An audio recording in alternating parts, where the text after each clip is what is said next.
Once upon a time, there was a couple named Marcus and Elena.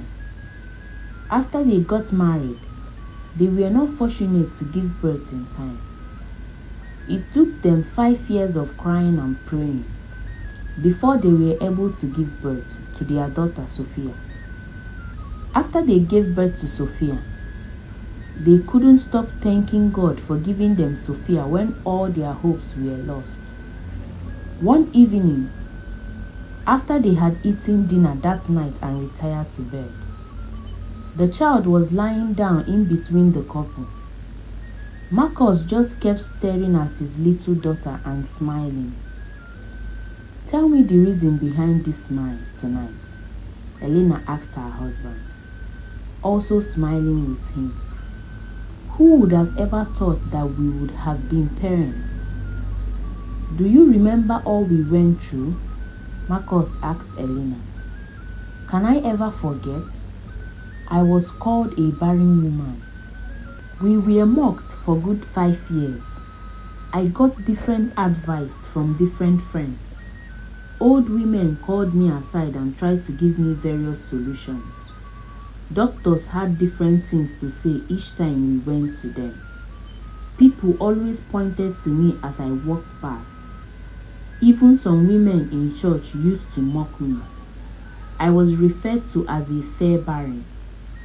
I almost committed suicide after a fellow woman told me to my face that I was a man, and that was why I couldn't give my husband children," Elena said.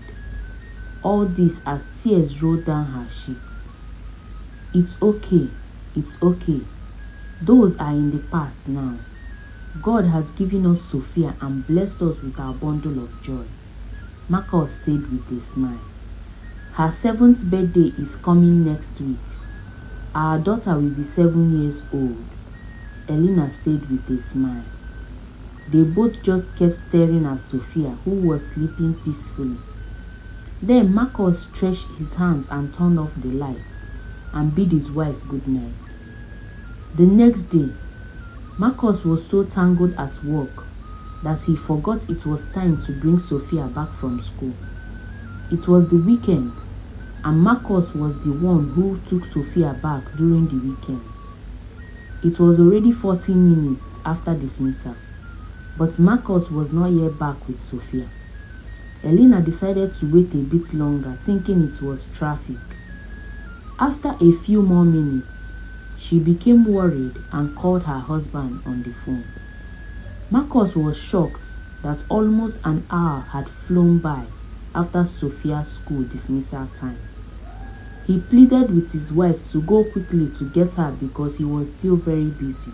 Elena left what she was doing immediately and started heading towards Sophia's school.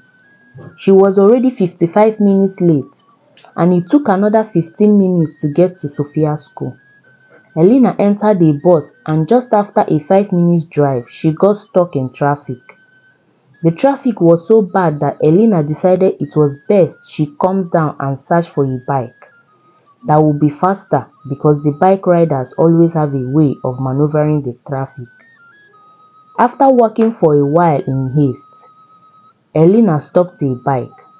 She tried hopping on the bike, and then she remembered she had forgotten her purse inside the bus she had entered earlier. Elena didn't know if she was to continue to the school or go back to get her purse. She asked the bike man to go while she goes to take her phone because her phone was inside the purse. Elena started walking back in quick steps, looking for the bus she had entered. Meanwhile, back at the school, Sophia sat outside with some of her classmates who were waiting for their parents to come and take them home. Some who had older siblings went home with them. As parents came taking their kids in their numbers, Sophia only sat wondering if her father had forgotten her. "Sophia, your father is not coming today?" one of her classmates asked her as she left with her mother. Sophia was already tired of waiting. She was so hungry. She didn't eat the whole day because she didn't like the food her mother had prepared and put into her lunchbox. Sophia stood up and decided to go home alone. She left the school with her bag and lunchbox. She started walking home all alone while carrying her lunchbox. After a few minutes' walk, the child's lunchbox fell from her hand and rolled into the main road. She tried going to pick it up. Someone tried calling out to Sophia because of the speeding car coming towards her. In haste, the man driving the car quickly stepped on his brake, but it was already too late. He had knocked Sophia down. The man came down immediately and saw Sophia lying down almost lifeless and bleeding. Before people would come any closer, the man carried Sophia into his car. He reversed with her in his car and drove off in a haste. As Elena walked back in quick steps to where she had alighted from the bus earlier, she noticed some bus drivers were turning around to follow another route because of the traffic ahead. She increased her pace trying to find the bus she had come down from earlier, but she couldn't seem to identify the bus. It looks like the bus had turned around with the others. Elena carried her hand on her head in confusion. She had just lost her purse containing her phone. She wanted to call her husband, but she couldn't. She couldn't pay for a bike either because she had no money on her. She decided to trek down to the school and then call her husband with one of the teacher's phones. When she got to the school after so many minutes of walking under the scorching sun, Elena arrived in front of the school gate. She was sweating profusely like someone who had engaged in a marathon race. The environment was very calm, unlike the usual time when there were kids around the vicinity. Elena's only hope was that her daughter was inside the gate, seeing that there was no padlock on it. As she reached out to open the gate, she saw the headmistress coming out of the gate holding a padlock to close the gate. "Good afternoon, ma," Elena greeted, trying to force a smile. "Good afternoon, my dear. Why are you sweating so much?" the headmistress asked, looking at Elena.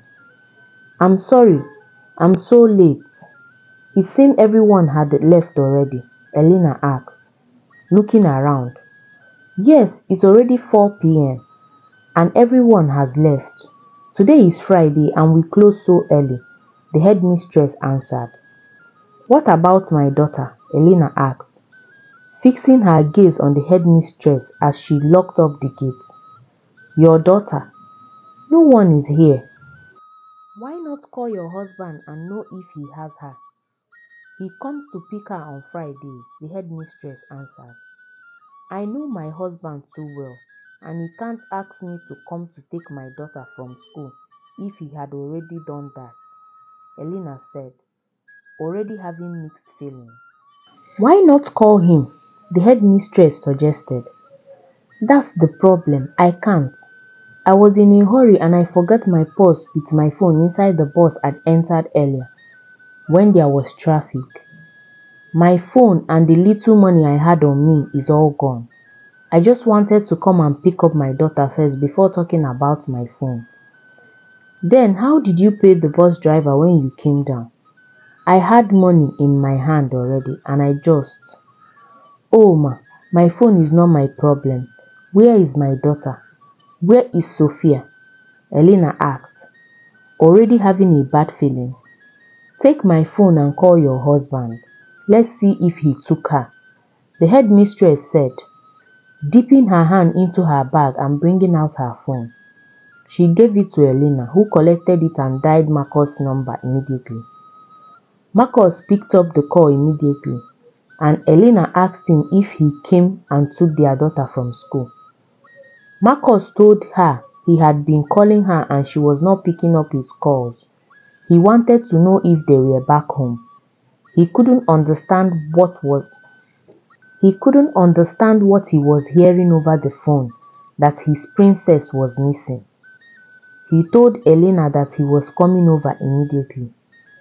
Marcus hung up the call and Elena could feel the tears building up in her eyes. "Where is my daughter?" Elena asked the headmistress in a tearful voice. The headmistress was dumbfounded. She had no answer to the question Elena just asked her. She calmed Elena down and she called the teacher in charge of Sophia's class. She asked the teacher to come back to school as there was a case of a missing pupil. Elena didn't know where she would start from to look for her only daughter. Tears just kept rolling down her cheeks as she waited for the teacher in charge of Sophia's class. She was restless and just kept looking around, hoping to lay her eyes on Sophia. It took a few minutes and the teacher came back to the school. She was asked who had taken Sophia. The teacher said Sophia was sitting with her best friend Lily outside waiting for her father. She saw Lily's mother coming to take Lily. After a while, she didn't see Sophia anymore. She thought her father had taken her.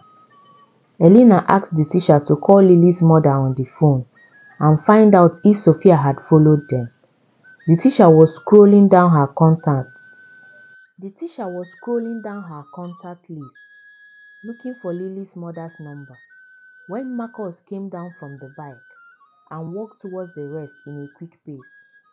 A call came into the headmistress' phone. She picked it up. "Hello, madam. I think one of your students met with an accident a few minutes ago," the voice said over the phone. The headmistress shifted a bit to where she wouldn't be heard. She asked what the people looked like. The description fitted that of Sophia. She slowly brought down the phone. She didn't know how she was going to tell the couple that their only daughter had been involved in a life-threatening accident. More still, no one knows where she was carried off to by the man who had knocked her down. The headmistress just kept staring at Marcus, who was consoling Elena, who cried bitterly. It seemed like Lily's mother just told them Sophia wasn't with her. A tear almost dropped off the cheek of the headmistress. In confusion and pity for the couple, earlier when Sophia was hit by a speeding car, the man who had knocked her down came down from his car immediately. He saw Sophia lying down almost lifeless, and without wasting time, he carried Sophia into his car. He reversed his car and drove off. He was praying so hard that she doesn't die before he gets to the hospital. The man, whose name was Jack, was on the phone talking with a business associate. He had actually come for a visit and was going back to his city. He didn't see Sophia. He was lost in the call he was making. He only heard someone's loud cry, which drew his attention, but before he could step on his brakes, he had already knocked the little girl down. So he immediately came down and carried Sophia into his car. He didn't want to take any chances in saving the life of the little girl. What kind of temptation is this? Jack asked himself as he drove quickly to a hospital he knew distant away. He was sweating profusely as he drove at his maximum speed. When he got to the hospital, he carried Sophia into the hospital. She was already bleeding from her mouth and her head. It seemed like Sophia's head had first landed on the iron in front of his jeep without falling to the ground. The nurses took charge immediately. The doctor was busy with another patient. When he was told of the emergency, he quickly came to see the new patient. Jack was pacing around the hospital. He didn't know what to do. The doctor was really taking quite long in the hospital room, and Jack grew anxious by the moment. He didn't want to hear any bad news. The doctor came out with a sad look. Jack walked up to him and asked him how the little girl was doing. The doctor looked at Jack and shook his head. "I'm sorry, sir. The accident was really fatal. We examined her thoroughly and found that she has internal brain bleeding. We have tried to control it with some drugs and injections. She needs immediate surgery for her to survive," the doctor said in a very concerned tone. "A surgery? Go ahead with the surgery, doctor. The money won't be a problem. I will sign any documents necessary. I don't want that little girl to die, please, doctor," Jack begged with his hands together. "I'm sorry, but we don't have the necessary equipment here. You will have to take her somewhere else. I will give you some written notes." Jack didn't know his way around where he was. He didn't know which hospital had the equipment that was needed for the surgery. And so, he decided to take Sophia to his city. He needed her to get better before starting to look for who her parents were. Jack asked the doctor if he could take Sophia on a 4 to 5 hours journey drive to another hospital from where he came from. The doctor gave his approval and gave some written notes to Jack and gave another injection to the little girl. Back at Sophia's school, "Sir," the headmistress called out softly to Marcus. Both Marcus and Elena immediately turned to see why the headmistress was calling. "I just received a call. Your daughter Sophia was involved in an accident." "My daughter was involved in an accident? Where? Where did it happen?" Elena ran and held the headmistress, asking her impatiently. "Few minutes down the street," the headmistress answered. Elena ran off immediately towards where she was directed, without waiting for the rest. Marcus immediately followed his wife, running towards the said accident scene. When they got there, they were told that the man who knocked her down had taken her. Maybe he had taken her to the hospital, since no one knew which hospital Sophia was taken to. The teacher, the headmistress, and the couple stopped a taxi and left for the closest hospital. In the taxi, Marcus wanted to burst out to the headmistress, but he knew it was all his fault. Elena held Marcus tight, hoping for her daughter to be in the hospital, as streams of tears rolled down her cheeks. Both the teacher and the headmistress also hoped that they would find Sophia in good health. When they got to the hospital, Elena was the first to run into the hospital. She asked the nurses if they had seen a little girl in school uniform who got involved in an accident. The nurses checked and there was no record of a little girl involved in an accident. Elena was disappointed but still moved on to the next hospital. By the time they got to the third hospital and asked about the case of a little girl who had an accident, they were told that a little girl who fitted their description was brought into the hospital. It was a big hospital, so they were asked to wait while they find which ward the girl was taken into. Elena was relieved that finally she was going to see her only daughter. She only hoped that Sophia was okay. They all waited impatiently for someone to come and take them to see Sophia. Do you think Sophia will survive the surgery? Why or why not? We will find We will find out in the next episode. Thank you so much for watching, and please do not forget to subscribe to our YouTube channel. If you enjoyed this story, give it a thumbs up, comment and share. Thank you and God bless you.